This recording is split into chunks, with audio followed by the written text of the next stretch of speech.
Hi, I'm Sebastian, Hi, my name is Juan. and today we're breaking down the whole fuss about Twitter, Mastodon, and taking the discussion from a customer experience standpoint. And we want to welcome you today to really have a different perspective on this topic. So, with 140 characters or less, let's start. Awesome. How do you optimize your customer's journey, drive demand, reduce churn rate, increase retention, and generate growth? Are some of the questions marketers continuously ask. Welcome to the Customer XP Crew Weekly Podcast, where we discuss marketing strategies, tactics, ideas, experiences, invite guests and experts to help you with your marketing growth by being customer-centric. And now to this episode. What's up, guys, and welcome to another episode of the Customer XP Crew, your weekly podcast about everything customer-centric. Today, we're dipping our hands on something really spicy, and it is the Twitter roller coaster. In more than 140 characters, of course. Today, we are joined by Juan Gomez, our industry expert and director. Juan, how's everything? Hi, Sebastian. What a great intro. That was very, very, very creative of you. And I know you exceeded those 140 characters for sure. Yes, sorry. And you might have to create a thread underneath Yeah. it. Yeah, I know. So welcome, guys. Welcome everybody to this episode, and thank you for listening us again. I think this is a trending topic. Also, it's hot. Even though it was acquired by Elon Musk in March 2022. I think it still continues to make noise. It's still continuing to unravel some of his techniques. I know we saw him trying to back out and have some cold feet, and then he was forced to finalize the deal. I think, I mean, I don't want to create anything negative, but he even started the company, his acquisition, his first day at Twitter, bringing a sink into the office. So I don't know if that's how it's going right now, but it kind of feels. So our take on this, it's a little bit different. We want to talk about this more from a customer journey perspective and a customer experience perspective. And obviously, there's several red flags that raise up that really kind of get my attention from a customer experience side. And the first thing, it's listening to your customers. I think that's huge. That's vital. And if we're not listening to our customers, imagine how can we create a better product? How can we really develop a better product? Elon Musk really came and he wanted to buy Twitter because he wanted to improve, he wanted to improve the freedom of speech and really have content moderation from humans and really come to a minimum and really kind of give it more free speech and everything. It has had huge bots problem, which was one of the things like that kind of made him backed out at first and get that cold feet before finalizing the deal. But ever since then, I don't know. Hopefully he shapes. I mean, there's a saying also that things get worse before they get better. So hopefully this is the case for Twitter. But as of right now and how it feels, it's like the platform neglects to listen what the customer feedback is and how they're using the platform and why are they leaving. And I don't see a contingency plan from them on how you're gonna back this out and how you're gonna really revamp this. Hopefully it's something internal that they're working on, and obviously us outsiders, we don't know anything yet, or at least that has dropped into me. But that's my take. What do you think? I was just now that you were talking, I was just remembering many years ago when I found out about the platform. and I think about it now, I can see the whole evolution that the platform suffered. And I think Twitter is one of the best examples on how, when you listen to your audience, you can shape your product for the better. And then you're going to grow for obvious reasons, but the loyalty of your customers is going to maybe evolve into a fan base.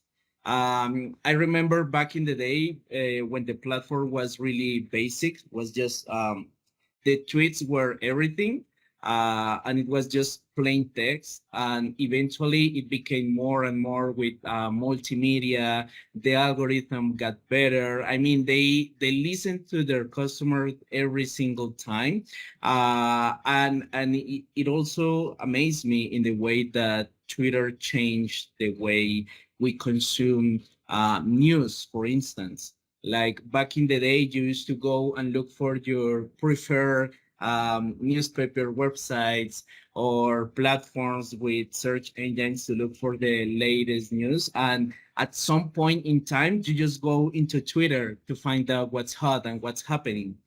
And also from a marketing perspective, it became a huge tool for some brands that really knew how to seize the opportunity and really use that tool for the better.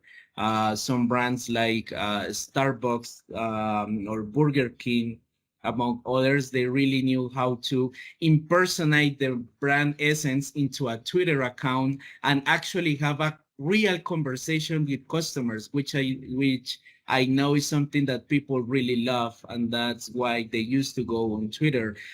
People could get to chat, for instance, with their favorite director on movies, and they could ask really interesting questions to spark conversations, and so on and so on. Like the whole culture that Twitter sparked was really, really huge.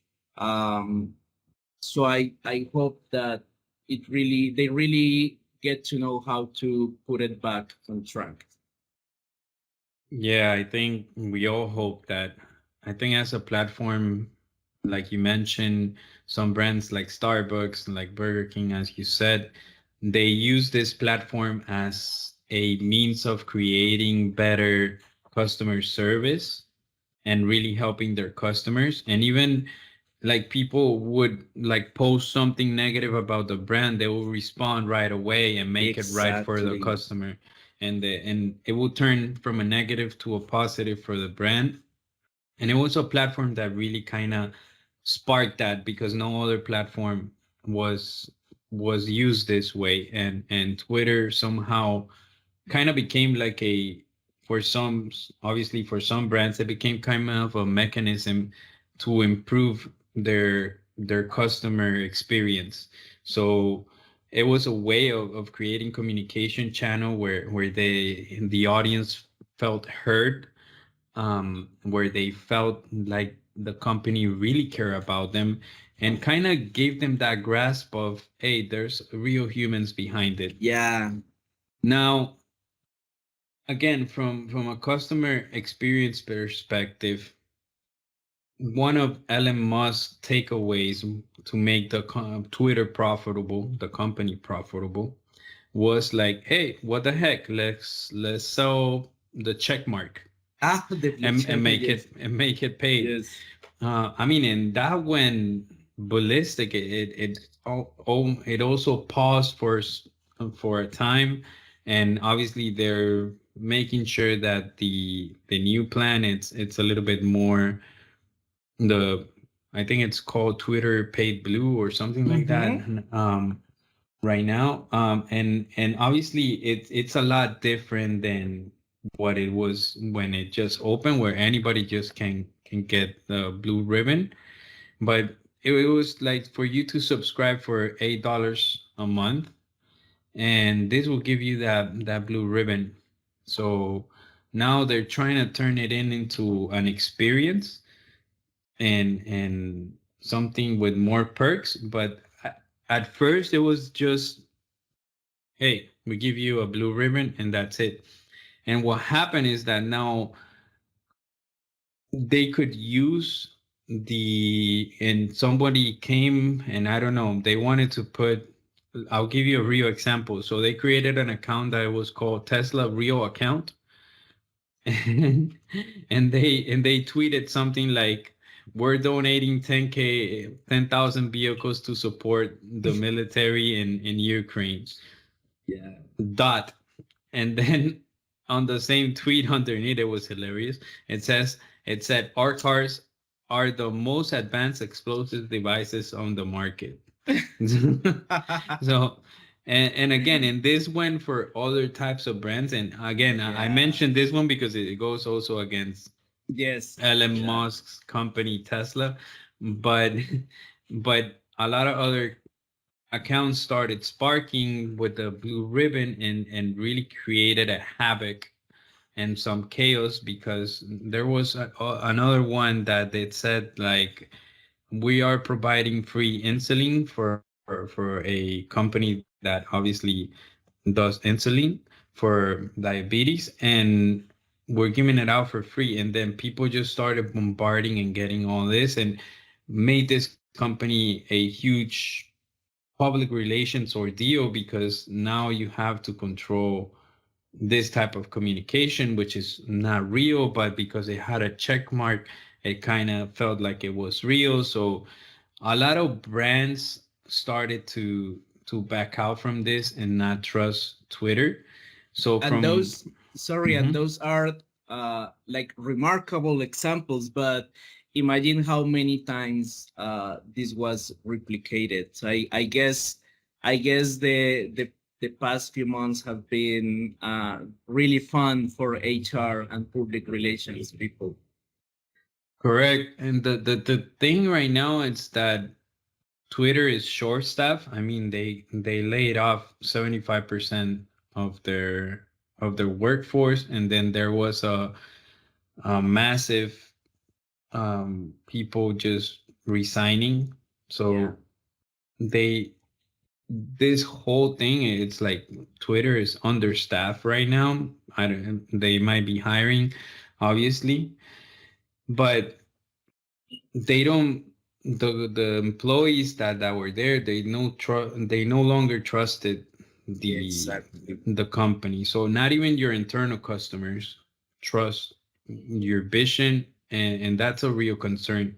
Again, I hope, I know we've seen Elon Musk really do some really crazy things and really good things in life. Not everything's bad for him. Well, he created eBay, then obviously he did SpaceX, Tesla, and all this kind of stuff. And he's a great entrepreneur, but hey, we all make mistakes. He's human as well, and but hopefully he has on some cards under his sleeve he's gonna play out, and Twitter gets back on its feet. Nonetheless, customer experience obviously has suffered with the paid blue ribbon, and that makes it like a verified account. It really creates an opportunity for scammers and people to drop in and have that wrong influence from an account that it's not really legit or it's not verified. And it just creates some phishing for fraud, for scamming people, and it creates also for companies the wrong opportunity.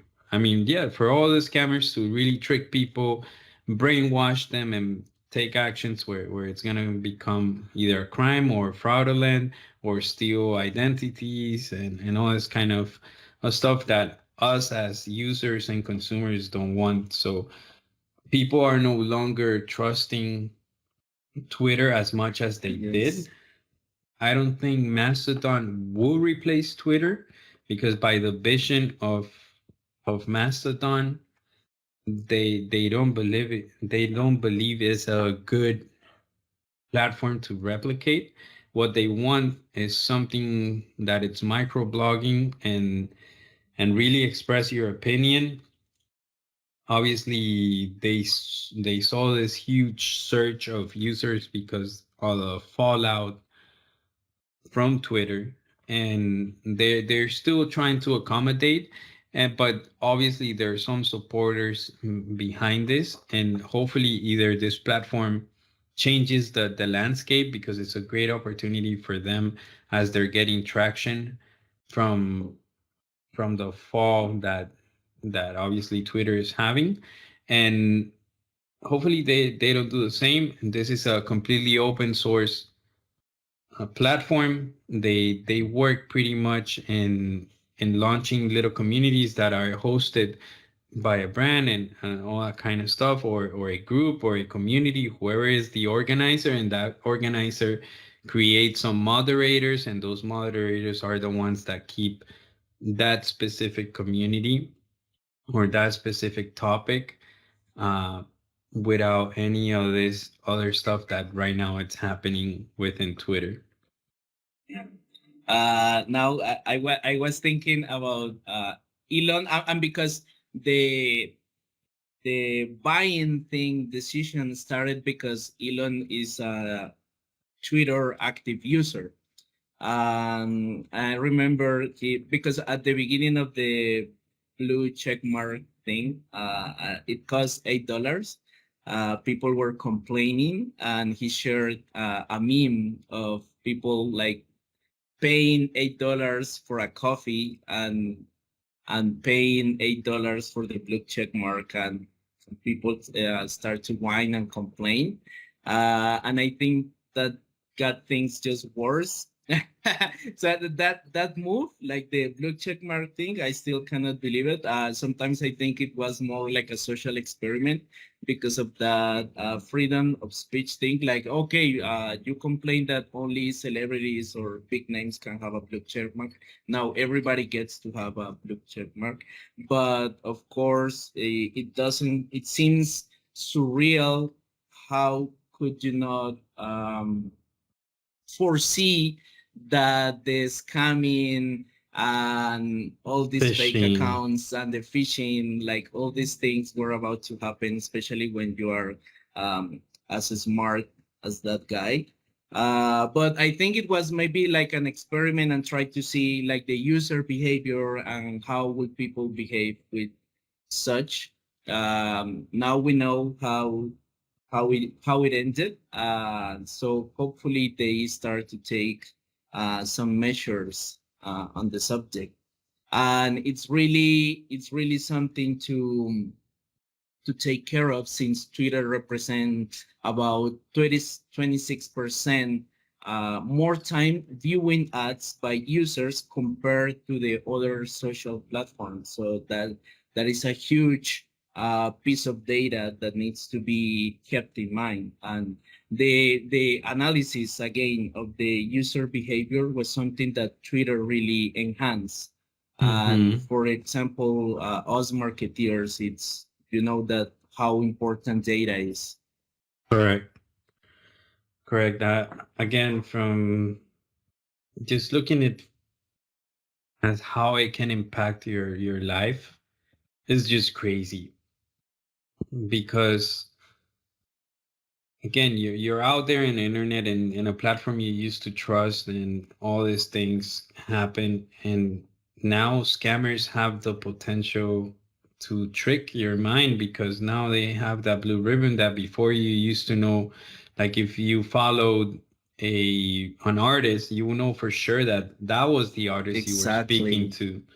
Now it's like you don't really know. So Yeah, again, all anything is that trust possible. is gone. All that trust is gone. But a lot of people are still um, going on Twitter, and they forget that this is happening. Yeah. Might be tricked, and it can happen to anybody. I mean, you might be in the midst of a call, you saw a tweet, you kind of like scan through it, and then you're like, oh yeah, let me do this, and it's a link, and then you go into that website, it asks for your information, voila, Yes. that's it. Fish. Exactly. So you Yes. are caught there, and again, it's, I don't know And I what remember, is their move with that, and yeah, it now should have not. now now, a while ago when you mentioned how big brands started to use the platform in really brilliant ways. I remember that even if you went off to complain about some maybe bad experience that you had about the brand, the fact that the brand addressed you personally and tweeted with your name, that was huge. Even if you were complaining, I remember that people got really excited, like, oh, look, Pepsi is talking to me. Like, eventually we Yeah, that realized was that screenshotted. yeah, exactly, and that is a huge example of great user experience. And even though eventually with time we realized that there is a team of community managers behind it, still the magic is there, just because Audi is replying to you, like Yeah. Mercedes Benz is replying to you. So with this blue ribbon thing for everyone, I think that magic got kind of lost, so Yeah, it fades those are the away. exactly those are the kind of things that you need to really listen to the users. And this is a personal take of mine. I don't know what you think of it, but I think that sometimes when big companies grow too much and they really manage to create a solid fan base, as a manner of saying, they get too confident in the way that they can play these very risky moves, and they don't really care if people go because they are too confident that people will come back. But for instance, in this case, maybe they didn't foresee that over 1 million people will take off to Mastodon.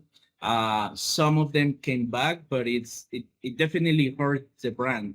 So do you think that sometimes when big companies get too big, they neglect the customer, or sometimes they think that the biggest advertisers or supporters are more important than the final customer?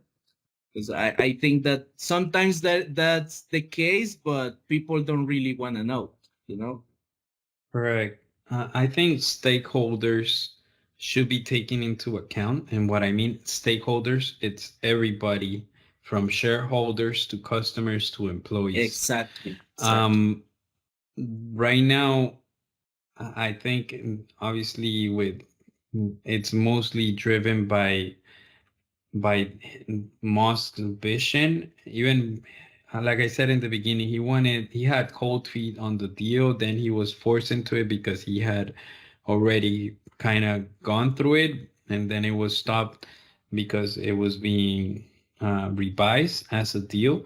But then he was forced into it because he had already pledged to the deal. Yeah. So um nonetheless, this is something that it really happens. So for example, another example of this where stakeholders are becoming the kind of what shapes the company because they're already so big and powerful. It's Etsy, for example, when it started out, it was not to make the one like people the idea behind this, it was people wanted to become a from home they could sell anything that they do that is of a Handmade. craft and handmade, but like you didn't want to compete with other people, and the thing, it became like a collaboration tool as well, and it was fine to see other people doing other things. It became a really nice marketplace where you saw all these great crafters and artists create really cool things. And right now, And the possibility as a user to buy and possess authentic original pieces by someone. correct, but now it feels more like a regular e-commerce website Yeah. where everybody's competing for everything, like for their listing to be popping up and be featured and all this kind of stuff, which again, that's good, but don't go away from what made it really Special in the first place. special and unique, which was creating a community for crafters, for makers, and for artists to really expose their from home their art, their products for people to purchase. And now it has become like any other e-commerce.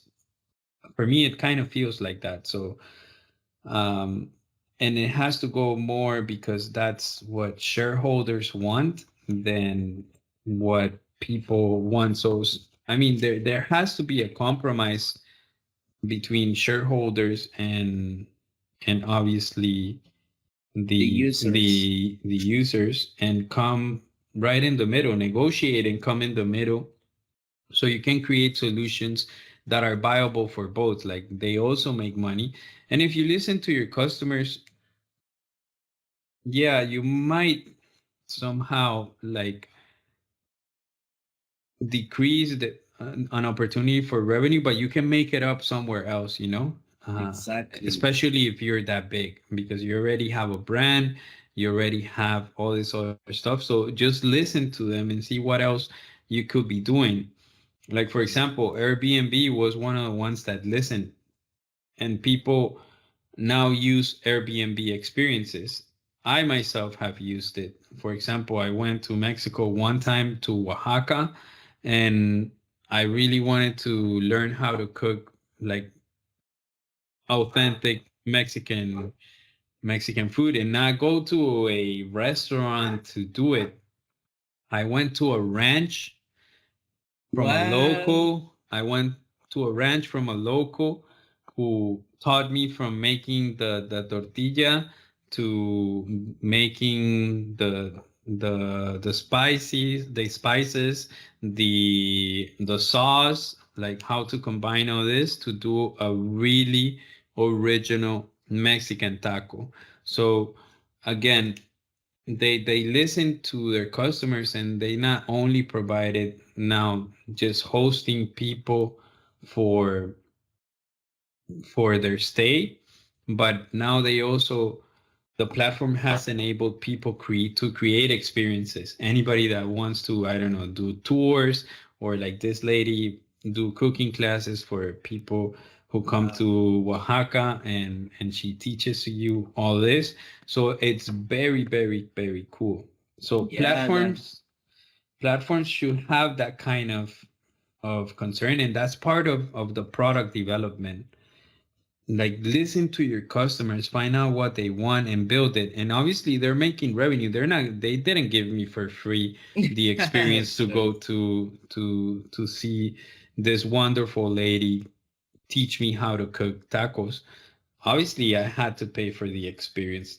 She's making obviously an earning, and she quitted her job. So she's now able to do this full time. So props to Airbnb for Yes, listening awesome. and Absolutely. creating this opportunity for them, because And of this marketplace, that it's community based. So it still feels cozy, still exactly. feels like you're part of something. So my my take on this, and my opinion is, product development is about listening to customers, what they want, and creating tools for them. Yeah, it might hinder a little bit on profitability, but it can also make it flourish. It can really create an opportunity. Like for example, it has done so for Airbnb. And it has more potential in the long time. If you carefully listen to your customers, like they can actually tell you how to make more profit, like Airbnb with the experience thing. That's a very good example of a key differentiator that can make you stand out from another accommodation competition. Correct, because pretty much they spearheaded something that hotels cannot do it, because they don't have this realm of users from a Exactly. digital perspective, and they seized that opportunity. And it was something that probably their product development team and the product managers went out and asked people like, hey, what do you want? What would make it more enjoyable? It's like, oh no, we seek experiences because we're traveling to different places, and we want to experience from the locals, just like we're staying at a local house or at a local's house or at a really nice property, that it doesn't feel like a hotel. So again, that really kind of, I don't know, it warm-hearted me to see Exactly. Yeah. that Sounds kind awesome. of product development insight to really create tools and better experience for users. So to just pile this up and make a conclusion to all of this, it's really listen to your customers. I know shareholders are important, but watch out for the complete picture. Check out your Exactly. stakeholders, your internal customers, which are your employees, your customers and vendors, as well, and suppliers, as well as the shareholders. So try to create a consensus or negotiate between all this and both parties to create something useful and meaningful. Obviously, at Airbnb, they're happy they created Airbnb experiences because, hey, you're driving revenue, so shareholders are happy, Yeah. customers are happy, employees are happy because they're really creating a product that people like, and it opened opportunities for advancement. It opened opportunities to really impact people. And at the end of the day, all companies exist to impact people in some kind of way. So hopefully we do it on a positive note. And that feature came about in the best time, because actually Airbnb was struggling a little bit, and some users were like maybe hitting back to hotels. But now with this new feature, that it's a huge game changer. Like, it's very tough for hotels to compete with that, because for obvious reasons, there is no Structure. exactly, and because of the culture of hotels and the whole user behavior and everything. So they really, whoever came up with that idea should get a raise. Yeah, absolutely. Yes, absolutely. So if Twitter is being compared or tried to be faced against this Mastodon, well, maybe they could take a look at what these guys are doing, okay, and maybe adopt some of the not the features, of course, because it's not about copying what the competitor does, but take a look at why some of your users left and ask them what really happened, how did that make them feel, and what would it take to make them come back, because the idea is always to provide a better experience for the user. You're completely correct. And again, they can use their prevalence in the market, just being so long, their tenure in their Exactly. market, to leverage that. Because again, we're all humans, we make mistakes, and they can Use that really come reputation. back on track and enhance their product to bring users back, because people used to love them. There's an exodus because there was something that they made that happened, and obviously it doesn't align anymore with those users.